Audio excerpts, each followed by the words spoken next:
যে সাইদি সাহেব শুধু জামাত ইসলামের সম্পদ ছিলেন না, উনি ছিলেন গোটা মুসলিম উম্মার সম্পদ। প্রত্যেক রাজনৈতিক দলের নেতা নেত্রী যে যত বড়ই হোক না কেন, গাড়ি ভাড়া করে লোক না আনলে কারোর মিটিংয়ে লোক হয় না। কিন্তু বাংলাদেশে একজন ব্যক্তিকেই পাওয়া গেছেন জাতীয় পর্যায়ের রাজনৈতিক ব্যক্তিত্ব, মুফাসসিরে কোরআন আল্লামা দেলোয়ার হোসেন সাইদি সাহেবের মাহফিলে কোনোদিনও লোক ভাড়া করে আনার দরকার হতো না। নিজের পকেটের পয়সা দিয়ে সবাই মিলে এলাকায় এলাকায় আলাদা আলাদা গাড়ি ভাড়া করে করে সব মাহফিলে বিএনপির পক্ষ থেকে হরতাল ডেকেছিলেন সাইদি সাহেবের এই হত্যাকাণ্ডের জন্য। এবং আপনারা জানেন যে সেখানে প্রায় 200 মানুষ জীবন দিয়েছে। এটা একটা ইতিহাস, বাংলাদেশের ইতিহাসে শুধু নয়, দুনিয়ার কোনো জায়গায় আপনি ইতিহাসে পাবেন না নেতার জন্য তার ফলোয়াররা এইভাবে বুলেটের সামনে দাঁড়িয়ে গেছে। শুধু পুরুষ নয়, মহিলারা পর্যন্ত ওই দিন শহীদ হয়েছে। ওনার মধ্যে যে তাকওয়া, আল্লাহর প্রতি যে ভয় এবং দিনকে যে কত মহব্বত করতেন, এটা আমি বিভিন্নভাবে উপলব্ধি করেছি। চ্যানেলটি সাবস্ক্রাইব করে আমাদের সঙ্গেই থাকুন। আমাদের শহীদ আমিরে জামাত মাওলানা মতিউর রহমান নিজামী ভাই, ওনারা নিজেরাই ফাঁসির কাস্টে কখন যায় ঠিক নাই। এরপরও উনি বলতেছিলেন যে মাহমুদুর রহমানকে কি মেরে ফেলবে নাকি। তা আমি বললাম যে নিজামী ভাই, আপনি নিজেই তো ফাঁসির আসামি, কারণ মাহমুদ ভাই কিনা আপনি খুব চিন্তা করতেছেন। আমি বললাম যে, উনি বললেন যে দেখো, মাহমুদুর রহমানের দরকার আছে।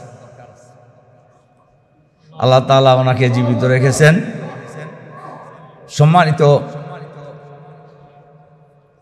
সুধীমণ্ডলী, ভাই এবং বন্ধুগণ, সাংবাদিক বন্ধুগণ, আজকের এই আলোচনা সভায় এত গুণীজন উপস্থিত হয়েছেন যারা বিভিন্ন সময়ে বিভিন্ন জায়গায় সবাই প্রধান অতিথির আসন অলঙ্কৃত করেন।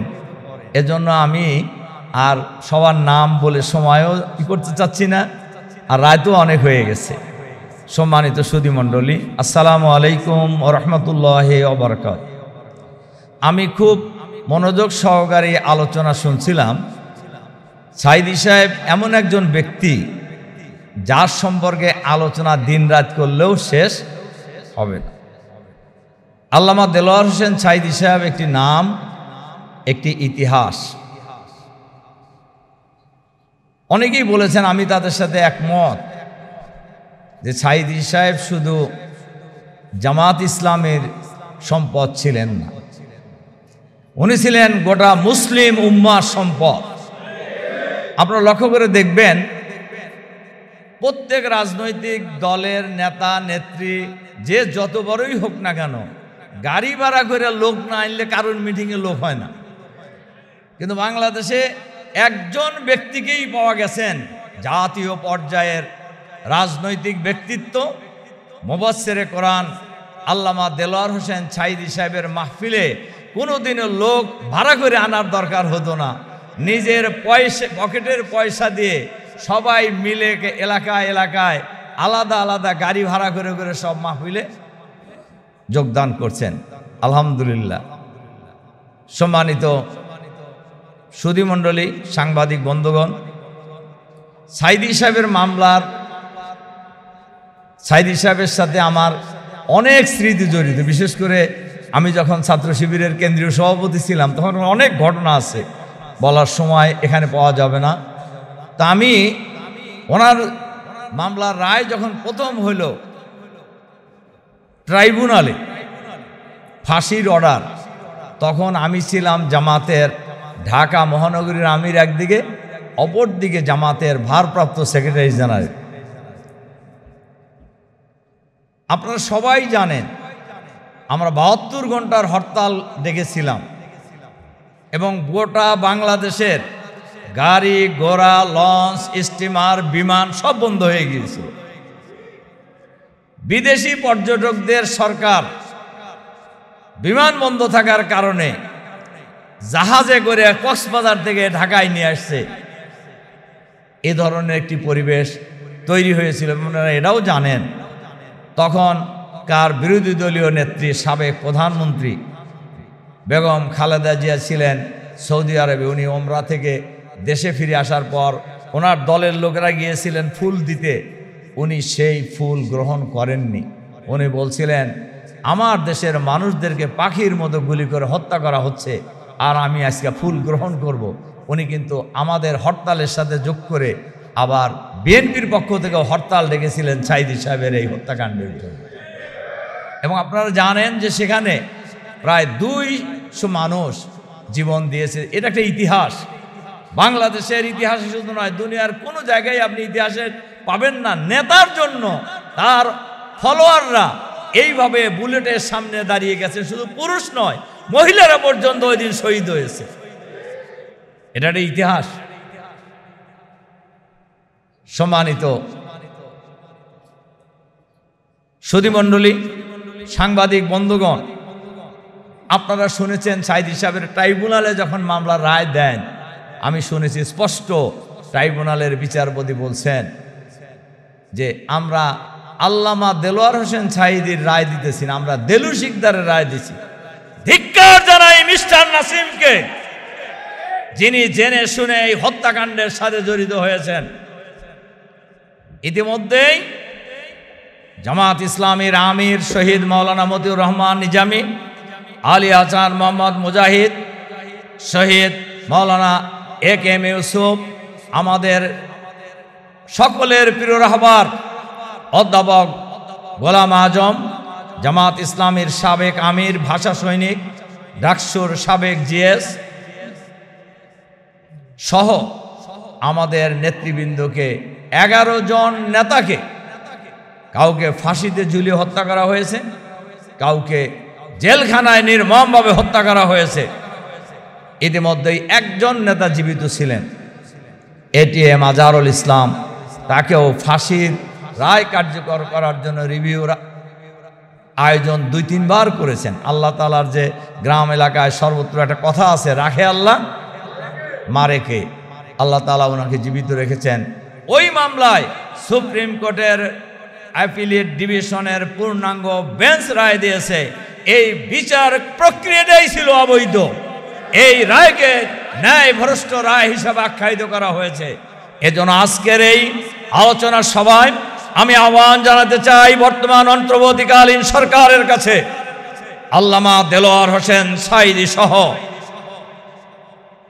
জামাত ইসলামীর নেতৃবৃন্দ, বিএনপির নেতা সালাউদ্দিন কাদের চৌধুরী সহ এই রায়ের ব্যাপারে ইংল্যান্ডের সুপ্রিম কোর্টের প্রধান বিচারপতি তার অবজারভেশনে বলেছিলেন, হাসিনা তখন ক্ষমতায়, তখন উনি বলেছিলেন এটা ছিল একটি বিচারিক গণহত্যা, আর বাংলাদেশের সুপ্রিম কোর্টের রায় হয়েছে এটা একটি ন্যায় ভ্রষ্ট রায়, বিচারিক গণহত্যা।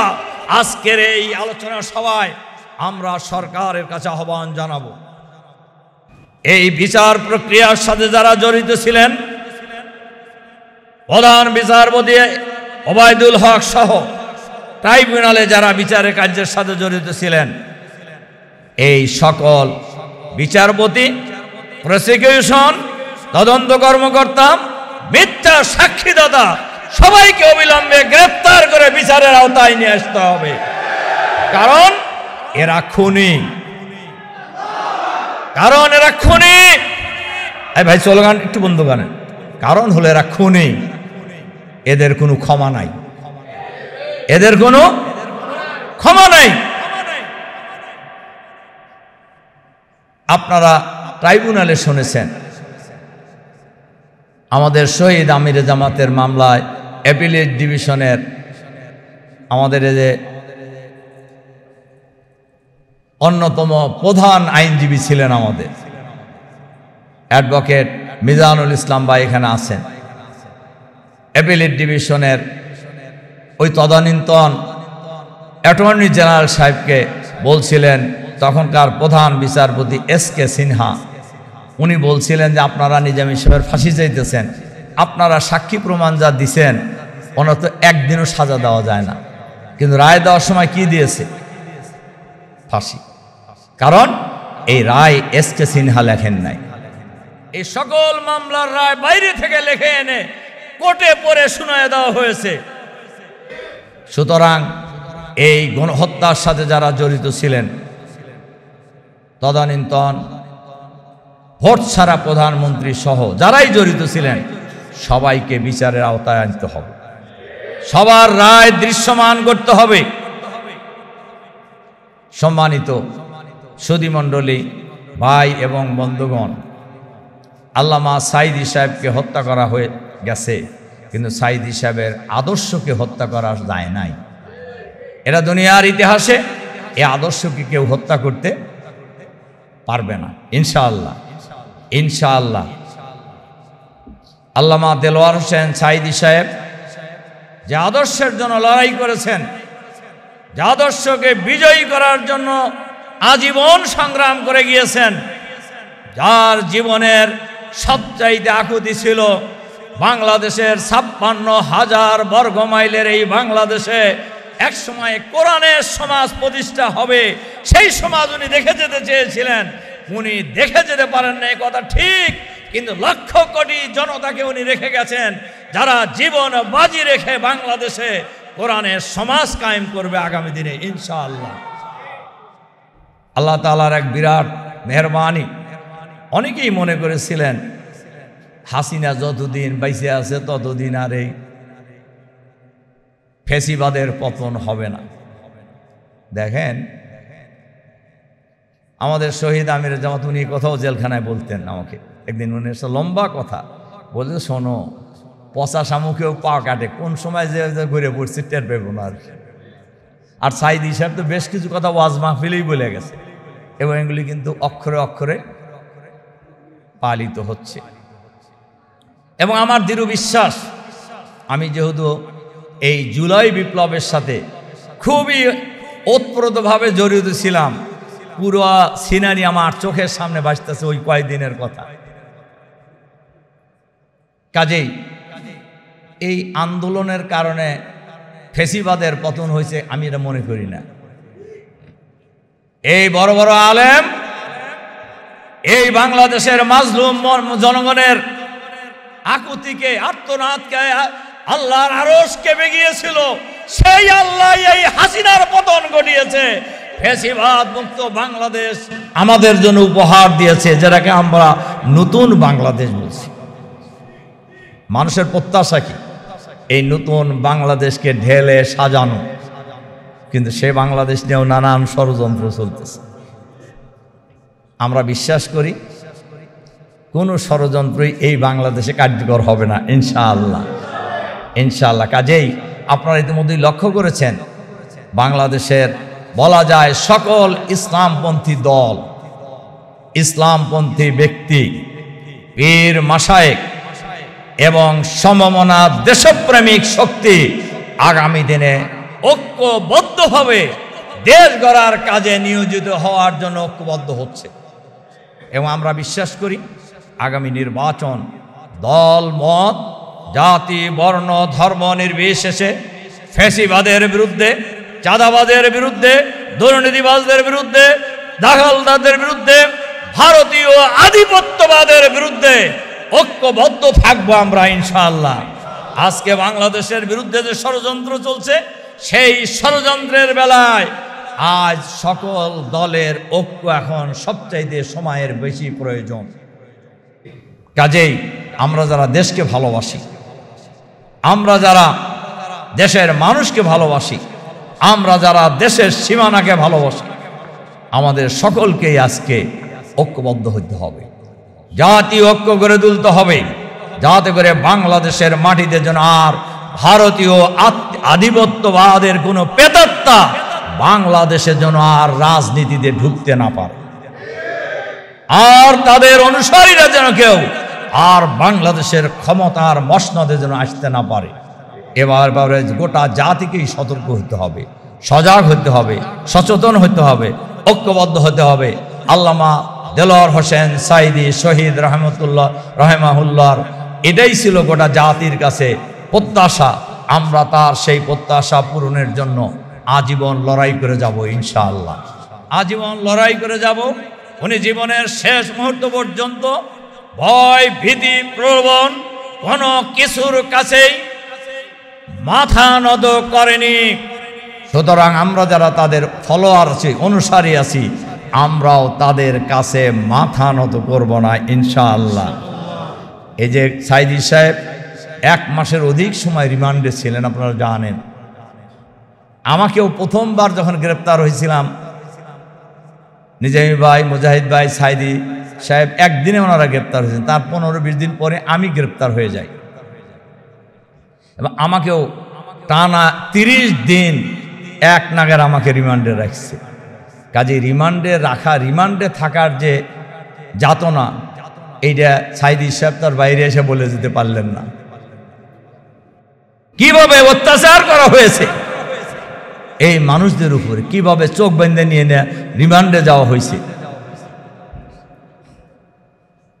অথচ ওনার মতো লোকেরা এইভাবে, আমাদের আব্দুল কাদের মোল্লা ভাই যখন চোখ বান্ধার কথা বলতেছিলেন, একদিন আমরা একসাথে একই ছেলে প্রায় 1 বছর ছিলাম, আমি, কামরুজ্জামান ভাই আর মোল্লা ভাই। ওই সময় 10-11 সালে আমি যে কথা বলতেছিলাম, কাজেই ওনাদের সেই রেখে যাওয়া আমানত, আমাদের প্রিয় জন্মভূমি বাংলাদেশে আগামী দিনে কোরআনের সমাজ কায়েম করা, একটি মানবিক বাংলাদেশ গড়ে তোলা, একটি আধুনিক বাংলাদেশ গড়ে তোলা, একটি দুর্নীতিমুক্ত বাংলাদেশ গড়ে তোলা, একটি ইসলামী কল্যাণ রাষ্ট্র গড়ে তোলা। এটাই হোক আজকের এই সাইদি ফাউন্ডেশনের উদ্যোগে আয়োজিত আজকের এই আলোচনা সভার প্রধান অঙ্গীকার। আল্লাহ তাআলা আমাদের সেই অঙ্গীকার পালনে সামনে এগিয়ে যাওয়ার তৌফিক দান করুন। এ কথা বলে আপনাদের প্রতি আবারও আন্তরিক সালাম এবং মোবারকবাদ জানিয়ে আমার বক্তব্য এখানে শেষ করছি। আল্লাহ হাফেজ। কোরআনের পাখি আমাদের হৃদয়ের স্পন্দন আল্লামা দেলোয়ার হোসেন সাইদি রহমাউল্লাহ, উনি 10টি বছর সংসদ সদস্য হিসেবে দায়িত্ব পালন করেছেন। ওনার সাথে আমরা, বিশেষ করে আমি যতটা মিশেছি, আমি ওনাকে যেভাবে দেখেছি সেই কথাগুলো বর্ণনা দেওয়ার মতো সময় আমাদের হাতে নেই। সংক্ষিপ্তভাবে 2-1টি কথাই আমি আপনাদেরকে বলবো। ওনার মধ্যে যে তাকওয়া, আল্লাহর প্রতি যে ভয় এবং দিনকে যে কত মহব্বত করতেন, এটা আমি বিভিন্নভাবে উপলব্ধি করেছি। উনি বলেছিলেন যে আমি যখন পিরিজপুরে আসি, আমার খানাটা যেন আমার বাসার থেকে যায়। দীর্ঘ 10 বছর উনি যখন পিরিজপুরে যেতেন, আমার বাসার থেকে খাবার নিয়ে আসতেন। খাবার নিয়ে আসায় রমজানে দেখেছি উনি এলাকাবাসীর খেদমতের জন্য রাত্র 12টা-1টা বেজে যেত, সবাইকে উনি হাসি মুখে সবার সাথে কথা বলতেন। ওনার যে কত কষ্ট হতো এটা আমরা উপলব্ধি করেছি, কিন্তু সেটা উনি প্রকাশ করেননি। উনি হাসি মুখে তাদেরকে বিদায় দেওয়ার পরে আমি সেই রমজান মাসে 1টা-1.5টা বাজার সময় পরে বাসায় যেতাম। হুজুরকে জিজ্ঞেস করতাম সেহেরি কয়টায় খাবেন, বলছেন যে 3:30 থেকে 4:45-এর মধ্যে নিয়ে আসতে হবে। আমি নিজে ওনার জন্য খানা নিয়ে গিয়েছি। আমি দেখতে পেয়েছি হুজুর তখন যায় নামাজে। আমি আশ্চর্য হয়ে যেতাম যে একটা লোক সারা দিন প্রোগ্রাম করার পরে রাত্র 1টা-1.5টা পর্যন্ত মানুষের সাথে সাক্ষাতের পরে কিভাবে আবার 3টা-3:30টায় যায় নামাজে দাঁড়াতে পারে। সম্মানিত ভাইয়েরা, আল্লাহর সাথে সম্পর্ক সৃষ্টির জন্য এই যে দৃষ্টান্ত, এটা আসলে আমাদের জন্য বড়ই একটা শিক্ষণীয় দিক। সম্মানিত ভাইয়েরা, দিন কায়েমের ব্যাপারে যে কথাগুলো বলেছেন আমরা অহরহ এইগুলো ইউটিউব ফেসবুকে আমরা দেখে থাকি, যে দিন কায়েমের ব্যাপারে যে কথাগুলো বলেছেন সমস্ত কথাগুলো আজকের স্পষ্টভাবে আমরা দেখতে পাচ্ছি বাস্তবায়ন হচ্ছে। আমি আমার কথা বাড়াবো না, সম্মানিত ভাইয়েরা, আসুন আমরা আল্লামা সাঈদী রহমাতুল্লাহর জীবনী জানতে চেষ্টা করি, সেভাবে নিজেকে গড়ে তোলার চেষ্টা করি। আল্লাহ তাআলা আমাদের সবাইকে তৌফিক দান করুন, আমিন। আমা তৌফিক ইল্লা বিল্লাহ। আসসালামু আলাইকুম ওয়া রাহমাতুল্লাহ।